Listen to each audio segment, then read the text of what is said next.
கிறிஸ்துவுக்குள் மிகவும் பிரியமான சகோதர சகோதரிகளே, இயேசு கிறிஸ்துவின் நாமத்தினாலே உங்கள் யாவருக்கும் எனது அன்பின் நல்வாழ்த்துதலையும் வணக்கத்தையும் தெரிவித்துக் கொள்கிறேன். இன்றைய பகலின் குளிர்ச்சியான நாளின் தியான வசனம் யோவான் எழுதின சுவிசேஷம் 3ஆம் அதிகாரம் 31ஆம் வசனம்.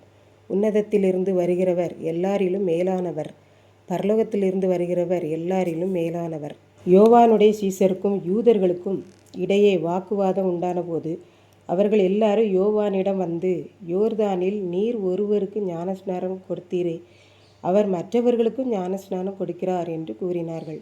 அதற்கு யோவான், பரலோகத்திலிருந்து ஒருவருக்கு கொடுக்கப்பட்டால்தான் இவ்வாறு செய்ய முடியும். நான் அனுப்பப்பட்டவன், அவரோ கிறிஸ்து என்று யோவான் கூறுகிறார்.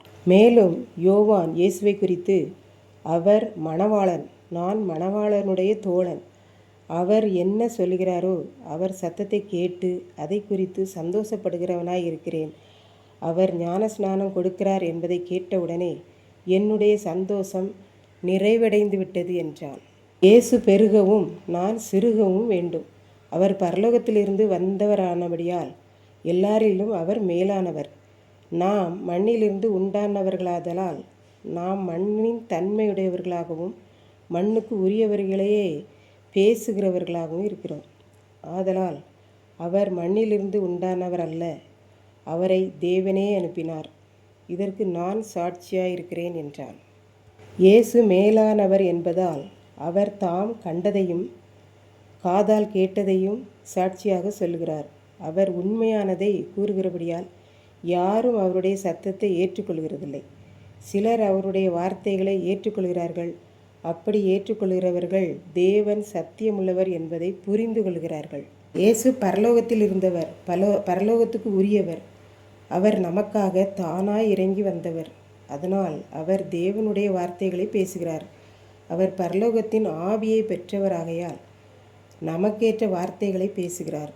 தேவன் அவர் மேல் அன்புள்ளவராய் இருந்து இந்த சர்வ லோகத்தின் பாவத்தையும் நீக்கி நம்மை விடுதலை செய்யவும் பொறுப்பை அவர் கையில் கொடுத்திருக்கிறார். ஆகையால் அவரை விசுவாசிக்கிறவர் பரலோகத்தை அடைவான், விசுவாசியாதவன் அந்த பரலோகத்தை காண்பதில்லை என்று யோவான் கூறுகிறார். யோவான் இயேசுவை மேலானவர், பரலோகத்திலிருந்து வந்தவர், மீண்டும் பரலோகத்துக்கு போகிறவர். ஆகவே அந்த மேலானவரை நாம் பற்றி கொண்டால் அவரோடு கூட இருப்போம் என்று யோவான் கூறுகிறார். இப்படித்தான் ஒரு பெற்றோர் இருந்தனர். 2 பிள்ளைகள், மருமக்கள், பேரப்பிள்ளைகள் என்று எல்லாரும் இருந்தனர். தாத்தாவும் பாட்டியும் தன்னுடைய பேரப்பிள்ளைகளுக்கு எப்போதும் நீதி கதைகள், எதிர்காலத்தில் எப்படி வாழ வேண்டும் என்பதையெல்லாம் கதையாக சொல்லி கொண்டிருப்பார். நாங்கள் சிறு பிள்ளையாய் இருக்கும்போது இந்த உலகத்தில் என்னவெல்லாம் நடந்தது, எப்படியெல்லாம் வாழ்வோம் என்று அவர் சொல்லுவார். அவர்களுடைய அப்பா அம்மாவை பற்றியெல்லாம் அவர்கள் கூறுவார்கள்.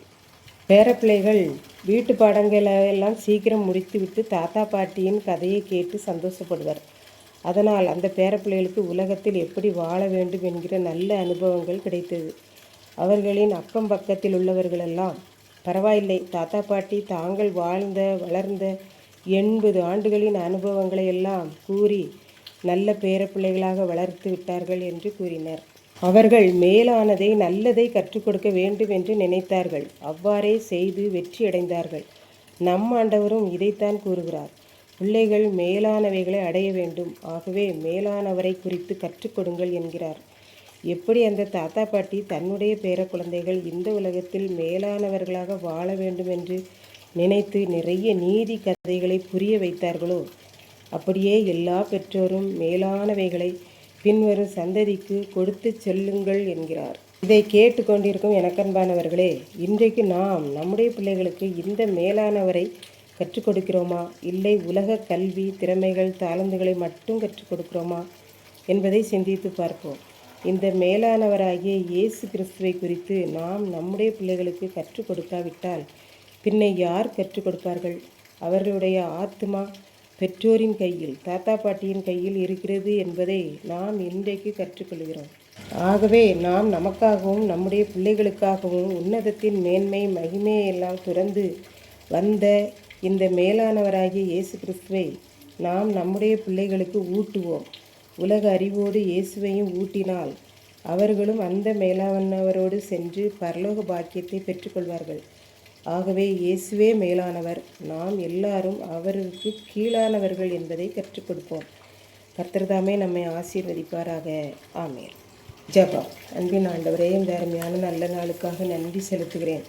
இப்போதும் இதை கேட்டுக்கொண்டிருக்கிற ஒவ்வொரு பிள்ளைகளும் உம்மை மேலானவராக ஏற்றுக்கொண்டு தாங்கள் மாத்திரமல்ல தங்கள் சந்ததியையும் உம்மோடு கொண்டு வர உதவி செய்தருளும். மீட்பர் இயேசு கிறிஸ்துவின் நாமத்திலே தாழ்மையோடு வேண்டிக் கொள்கிறேன் பிதாவே. ஆமென்.